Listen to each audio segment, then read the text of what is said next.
Hello विद्यार्थियों, स्वागत है आप सभी का आपका अपना यूट्यूब चैनल एक्सपर्ट वाबी सर में।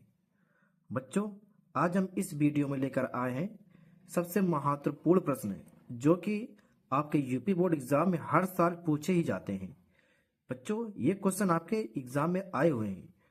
तो प्रिय विद्यार्थियों, ये क्वेश्चन हमने चैप्टर वास्तविक संख्या से लिया है। तो चलिए विद्यार्थियों, इस सवाल को हम हल करते हैं।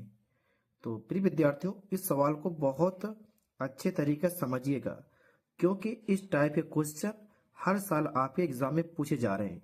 कहीं रूट 3 का स्थान पर रूट 2 कर दिया जाए, या रूट 5 कर दिया जाए, या रूट 7 कर दिया जाए, तरीका आपका यही टू सेम रहेगा। तो चलते हैं, इसको स्टार्ट करते हैं। प्रिय विद्यार्थियों, अगर आप लोग हमारे चैनल पर नए हैं तो हमारे चैनल को सब्सक्राइब कर लीजिए और बेल आइकन को प्रेस कर लीजिए, ताकि कोई भी हम वीडियो अपलोड करें तो सबसे पहले नोटिफिकेशन आपके पास पहुंचे। तो चलिए विद्यार्थियों, सवाल को हल करते हैं। सबसे पहले यहां पर लिखा गया है, सिद्ध कीजिए कि √3 एक अपरिमेय संख्या है। तो इसको हमें प्रूव करना है, √3 का एक परिमेय संख्या है। तो सबसे पहले क्या करते हैं विद्यार्थियों, हम इसके विपरीत, प्रश्न के विपरीत मान लेंगे परिमेय संख्या। तो चलिए स्टार्ट करते हैं। यहां पर लिखेंगे माना माना माना √3 एक एक परिमेय संख्या है, एक परिमेय संख्या है जो कि प्रश्न के विपरीत है। प्रश्न के क्या है भैया? विपरीत है। प्रश्न के विपरीत है, क्योंकि क्वेश्चन में दिया गया था अपरिमेय संख्या, तो हमने अपरिमेय को उल्टा हमने क्या मान लिया? परिमेय संख्या। तो विद्यार्थियों, हम जानते हैं कि जब ये परिमेय संख्या है तो हम इसको पी अपान क्यू के रूप में व्यक्त कर सकते हैं। यहां लिखेंगे √3 बराबर पी बाई क्यू, जहां पी और क्यू के बारे में बताना पड़ेगा। जहां पी कॉमा क्यू एक सह अभाज्य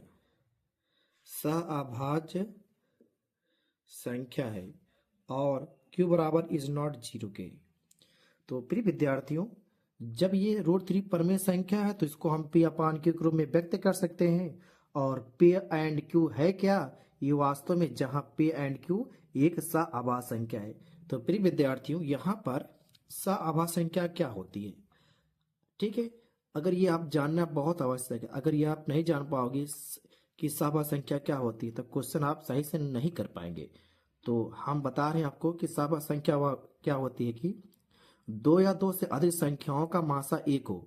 अगर विद्यार्थियों, चाहे दो संख्या हो चाहे दो से ज्यादा हो, अगर उसको आप एचसीएफ निकाल रहे हो, मतलब मासा निकाल रहे हो, अगर मासा एक आए, सिर्फ ओनली एक आए, तभी जाके वो क्या रहेगा? सह संख्या कहलाएगा। अगर एक ना आकर कुछ और आ जाए, 2 3 4 5, तो हमारा क्या कहलाएगा? सह संख्या नहीं कहलाएगा। तो आप समझ पाए होंगे कि सह संख्या क्या होती। चाहे दो संख्या ले लीजिए, चाहे तीन ले लीजिए, चाहे तीन से अधिक ले लो, अगर उसका मासा निकाला जाए, सिर्फ मासा कितना आना चाहिए? एक। तो इसलिए यहां पर क्या है? पी एंड क्यू का एचसीएफ क्या है? एक आना चाहिए। तो आगे हल करते हैं। इसको हम तिरछा आपस में गुणा करेंगे, तो पी एक कम पी हो जाएगा, √3 इंटू क्यू हो जाएगा। अब देखिएगा विद्यार्थियों आगे कि इसका हम जो रूट है हटाने के लिए क्या करेंगे? स्क्वायरिंग बोथ साइड, वर्ग कर दे रहे हैं, दोनों पक्ष वर्ग करने पर। आगे देखिएगा, अब क्या करेंगे? इसका हम पी का वर्ग करेंगे तो पी स्क्वायर, इसका वर्ग करेंगे तो 3, और क्यू का स्क्वायर क्यू। यहां रूट था, स्क्वायर करने पर रूट हट गया। अब संख्या गुणे में तो भाग में जाएगा, मतलब 3 चला जाएगा पी के नीचे, पी स्क्वायर के नीचे, बराबर क्यू स्क्वायर। इसको मान लेंगे समीकरण 1। इसका मतलब क्या है?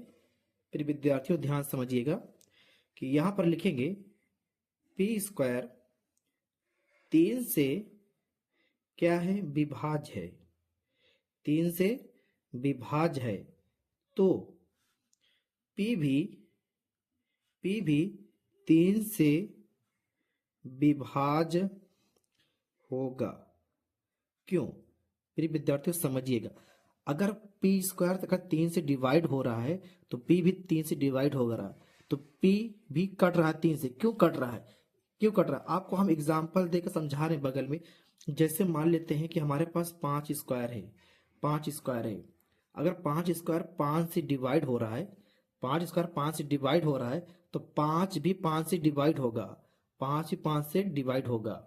क्यों डिवाइड होगा? क्योंकि अगर देखा जब 5 स्क्वायर पहले था, 5 स्क्वायर 5 से डिवाइड हो रहा है। क्यों हो रहा है? क्योंकि 5 स्क्वायर 25 ना, तो 25 5 का गुणज है, इसलिए 5 से डिवाइड हो रहा था। इसी प्रकार 5 भी 5 से डिवाइड होगा, तो 5 में क्या है? 5 का भी 5 का मल्टीपल है, इसलिए 5 भी 5 डिवाइड हो रहा है। इसी प्रकार p भी 3 से विभाज्य हो रहा है, इसका मतलब है कि p में 3 का मल्टीपल है, p में 3 का गुणज है ना। तो एक हम मान लेते हैं कोई संख्या पूर्णांक मान लेते हैं m, तो क्या जाएगा हमारे पास 3m। m क्या है आपका? जहां धनात्मक, क्या है आपका? धनात्मक पूर्णांक है। मतलब आप m के स्थान में चाहे कुछ भी रखो, अगर उसको 3 से डिवाइड करोगे तो 3 कट जाएगा। इस ठीक है। अब इसका जो p बराबर 3m निकला हुआ है, इसका मान रखेंगे समीकरण 1 में। यहां लिखेंगे p का मान समीकरण 1 में रखने पर, तो यहां पर है p बराबर रखेंगे 3m, p बराबर 3m, तो p के स्थान पर रख दिया हमने 3m। अब बराबर क्या है भैया? क्यू स्क्वायर के।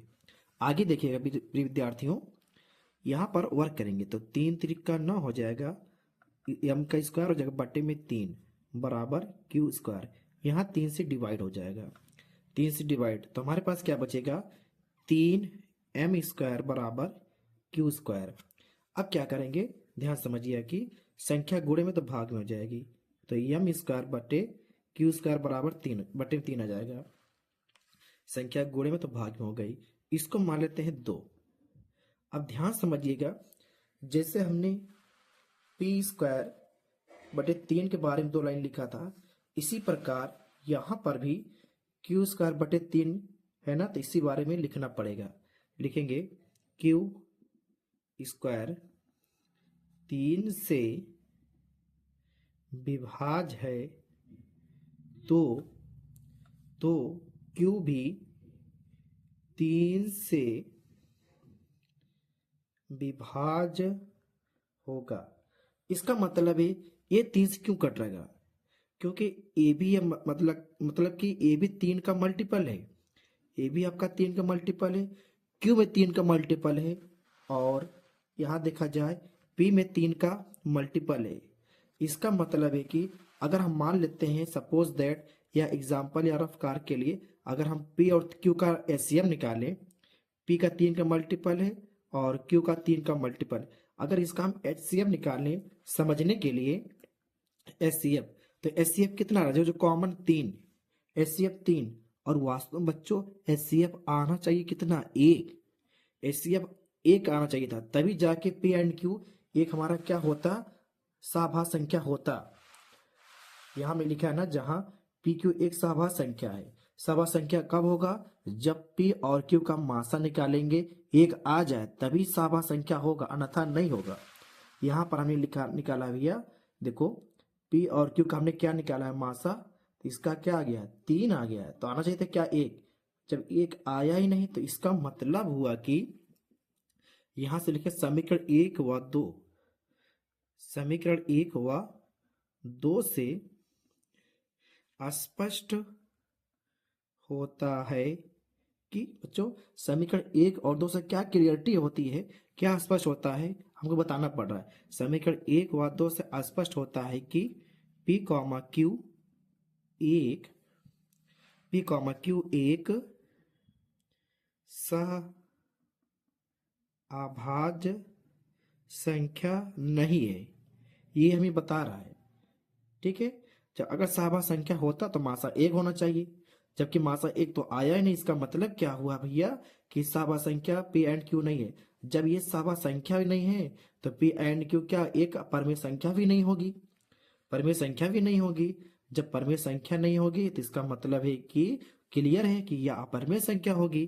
तो अतः जब पी एंड क्यू क्या होगा, जब पी क्यू आपका एक सवा संख्या नहीं हुआ तभी जाके परमेय संख्या भी नहीं हुआ। देखो यहाँ पर हमने ऊपर क्या बताया आपको कि पी एंड क्यू क्या है, एक परमेय संख्या है, परमेय संख्या माना तो पी अपान क्यू के रूप में लिखा था, जब ये सवा संख्या होगा तभी था ये कंडीशन में। तो पी एंड क्यू आपका एक सवा संख्या नहीं हुआ है। तो विद्यार्थियों जब ये पी क्यू अपान जब पी अपान क्यू एक परमेय संख्या नहीं है तो इस तो रूट थ्री भी क्या होगा, एक परमेय संख्या नहीं होगा, क्योंकि इसी बराबर है, क्योंकि इसी के बराबर लिखा गया है। तो इसका मतलब लिखेंगे नीचे हम कि अतः रूट थ्री एक अपरमेय संख्या है। तो देख सकते हैं क्वेश्चन प्रिय विद्यार्थी, ये क्वेश्चन हमारा कंप्लीट हो चुका है। तो प्रिय विद्यार्थियों उम्मीद करता हूं आप लोग सवाल को समझ पाए होंगे। ये क्वेश्चन बहुत इंपॉर्टेंट है प्रिय विद्यार्थियों, क्योंकि हर साल ये क्वेश्चन आपके एग्जाम में पूछे जा रहे हैं। अगर इसके स्थान पर कहीं आपसे पूछ ले दिया, जैसे रूट दे दिया, रूट दो दे दिया गया, रूट तीन, रूट पाँच, रूट सात, यही टू सेम लॉजिक आपको लगा के हल कर लेना है। तो बच्चों इसको आप अच्छी तरह से रिवाइज कर लीजिएगा। अगर ये सब सवाल आ जाए तो सब सिर्फ नंबरिंग के स्थान पर बदल जाएगा बस, ठीक है। तो प्रिय विद्यार्थियों आपके जितने भी सारे क्वेश्चन यूपी बोर्ड एग्जाम पूछेंगे हम सभी को बारी बारी से क्वेश्चन को हल करेंगे। तो आप लोग हमारे चैनल पर बने रहिएगा बच्चों। धन्यवाद।